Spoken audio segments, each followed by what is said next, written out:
Hello everyone and welcome to EH Fire Enthusiast. Here's what's coming up. We discuss the latest in terms of TfL's new fleet and how their plans for the 2030 zero emission is on track. Also ahead, we discuss the Superloop, the SL11 Confirmed for early 2026, and the potential for the SL12 in late 2025. We break that all down for you. Then we also discuss riders' thoughts on the new Silver Line tunnel opening and how they are reacting to the 129 and SL4 as of August 2025. Also on the show, we discuss central London as they saw the routes 30 and 205 rerouted, so some trips now need a quick change. We also discuss the temporary timetable tweaks on the routes 44, 77, 87, 170 and 219. And finally, we do take a deeper dive onto the launch in early 2026 for the SL11 running from North Greenwich to Abbey Wood.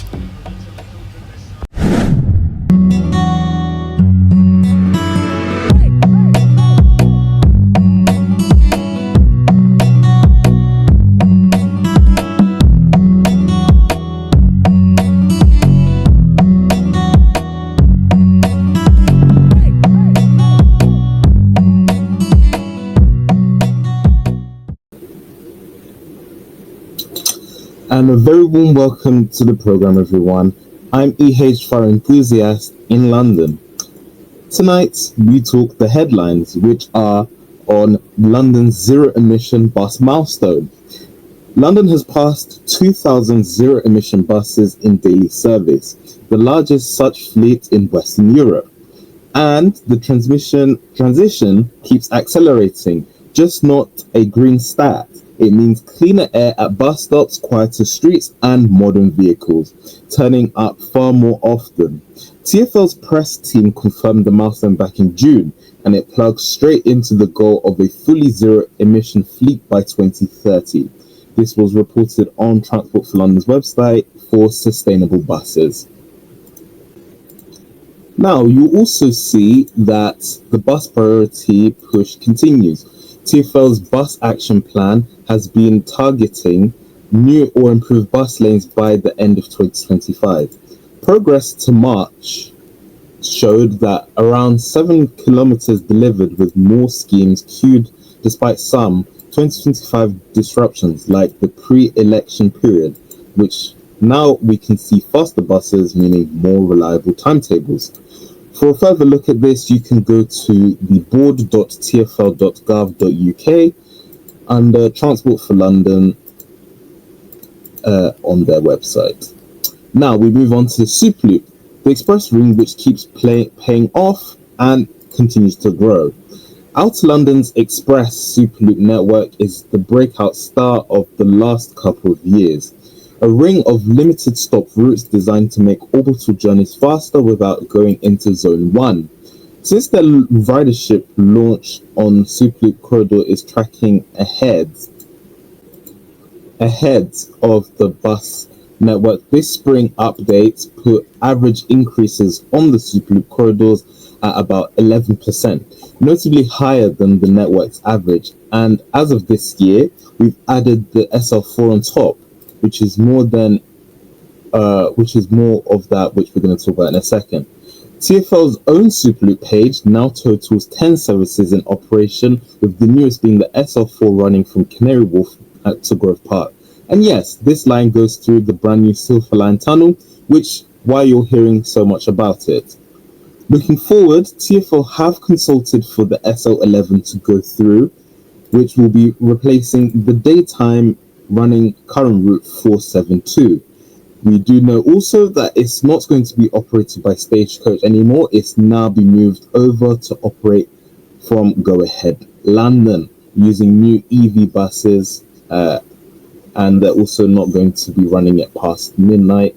They're going to use the N472, which was operated from Plumstead Bus Garage as the nighttime version. We'll see what buses they'll use next. And also to the SL12, which is running from Rainham to Gants Hill. The consultation reports out for the SL11 is starting in early 2026. SL12's consultation, however, is due later this year, so expect another express in early 2026 and possibly a second one not long after if the SL12 proceeds. You can also have your say on TfL's website. Now, we'll circle back to what that means for Thamesmead, Woolwich and the Elizabeth Line interchange later on the programme. Alright, stay with us. After the break, we will talk about what changed on the 7th of April 2025 when the Silver Line Tunnel was opened, running the SL4. We will discuss what riders are feeling about this and how it's already shaped bus travel in east of Tower Bridge. We'll be back after this short break.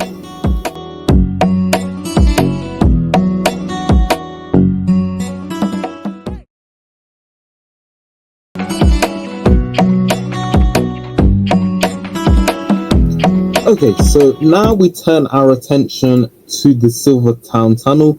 What changed on the 7th of April and how riders are feeling? Like it or not, it's already shaped the bus travel east of Tower Bridge. And here's what changed for buses.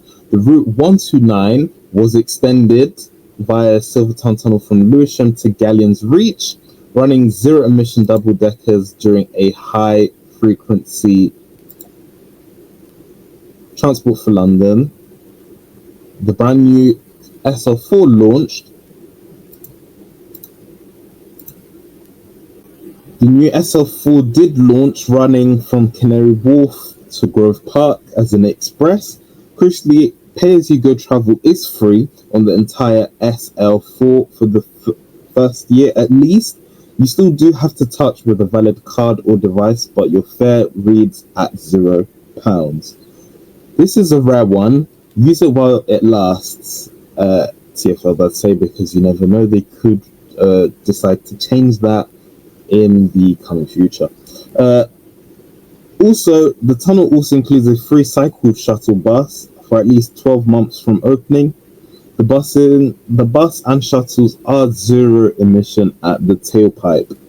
Early monitoring results have been encouraging for public transport. TfL did report that more than 20,000 bus journeys a day are now being made across the SL4 and the extended 129 and the existing 108, with cross-river public transport trips up to 160% in the first weeks.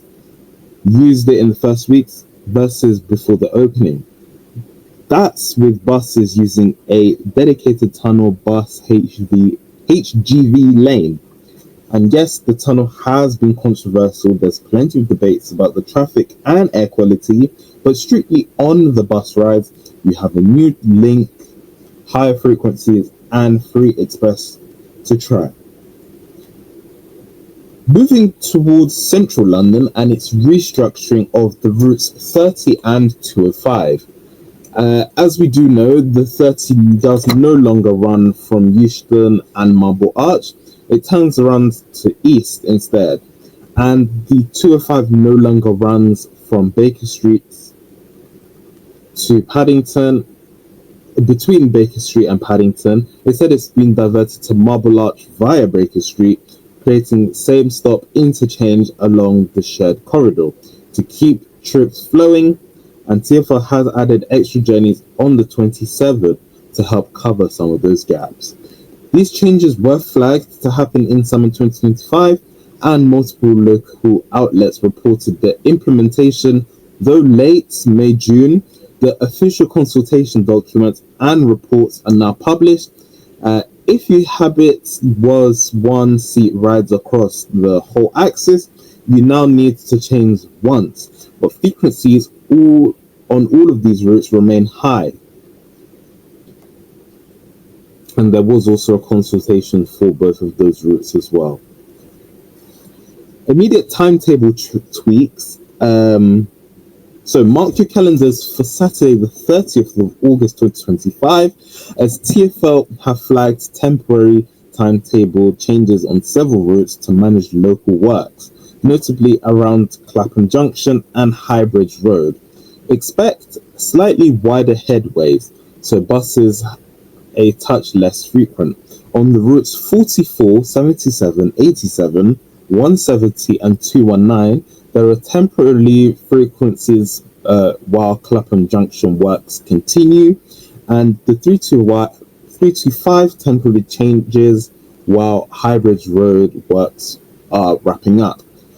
These are temporary and will roll off in when the works do, but if your timing connections give you a couple extra minutes, make sure that you are aware of those changes which are going to be going through. Now, moving on to the money side, for 2025, the bus and tram single fares have frozen at £1.75, and the hopper still does what it says on the tin. Unlimited bus and tram journeys within 1 hour of your first tap. For the same £1.75, nothing special setting there. Just tap with the same card or device and go. Side notes, other TfL modes did see fare changes in March earlier this year, but the bus and trams were frozen as promised in the December package. If you mix modes, your daily caps and rail fares might be edged up, but your pure bus travels don't. Moving on to what's happening behind the scenes in terms of tenders, depots, etc. On the operational side, tenders keep quietly reshaping who runs what and what buses. The SL2, which runs from Walthamstow to North Woolwich, TfL's tender page confirms that Arriva London North has retained the route. The tender indicates a new contract value and positions the route for new electric double-deckers. Expect cleaner modern stocks and new bus batches to arrive very shortly. In terms of South London's electrification, Arriva completed a £17 million electrification at its Norwood garage depot, enabling 30 new zero-emission double-deckers for TfL routes out there. That's not a timetable change though. You feel instantly, but it underpins more quiet, torque-rich buses landing on the roads through late 2025. Zooming out of this, the contracts and depot upgrades are plumbing to make the 2030 zero-emission target real, alongside innovations like in-route pantograph charging, which you've already seen on the 358, which has it on both ends of its destinations, one at Crystal Palace and one at Orpington Station as well. In terms of bus priority and reliability, where the minutes are shaved, if you notice bus gliding further at rush hour, that's the bus priority program, kicking in new or extended bus lanes, signal priority and pinch point fixes. Recent and upcoming examples include the A11 Mile End Road and the A201 New Kent Road, which directly benefit routes such as 25205, N25 and N205. Among others, delivery has been steady, and TfL expects to complete the new 25k program by the end of 2025, with some slippage for the original March target, which was due in the 2025 elections, which were paused at the time. The boring truth is that a few dozen meters of continuous bus lanes can rescue an entire peak hour timetable, and that's why you keep hearing about the 25 by 25 bus program, which we did speak about previously once on this program when we mentioned 25 by 25 lanes. Here's the clip from that interview. A new contraflow bus lane has been introduced allowing buses to move against regular traffic flow in one direction.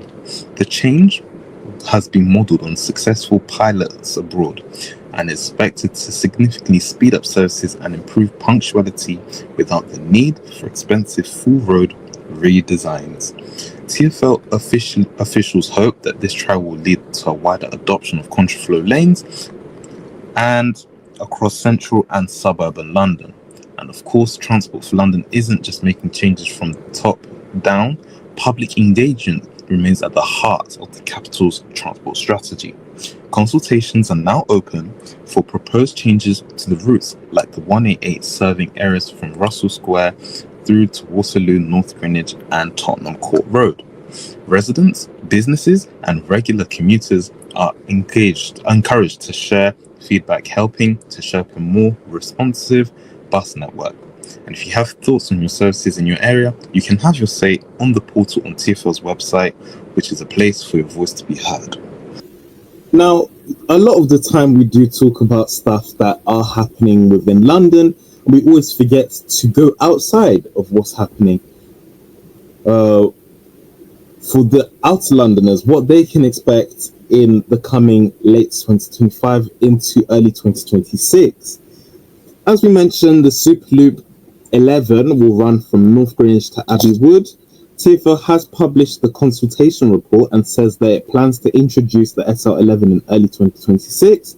The plan is to convert today's 472 to a limited stop express, smoothing out Woolwich Town Centre and tightening journey times between the Elizabeth Line, DLR and other Superloop connections.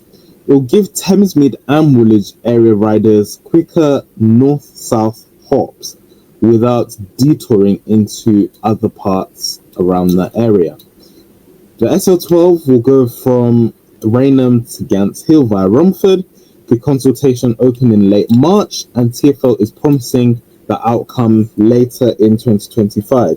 It's given the green light, except better north-south connectivity in Havering to Ilford and additional choices to reach rail hubs. East London Cross River, with SL4 free for at least another until April 2026, will have a full year's worth of data to see how riders respond to free express bus travel. That could influence how TfL shapes targeted promotions in the future. Local route tweaks. TfL announced the running micro consultations. Recent ones include proposals to reroute 287 and 687 near Dagenham off the A13 to improve local areas. And if you live along Maplestead or Goresbrook roads, keep an eye out and have your say on the site. For final decisions, you can go to haveyoursay.com/tfl.gov.uk.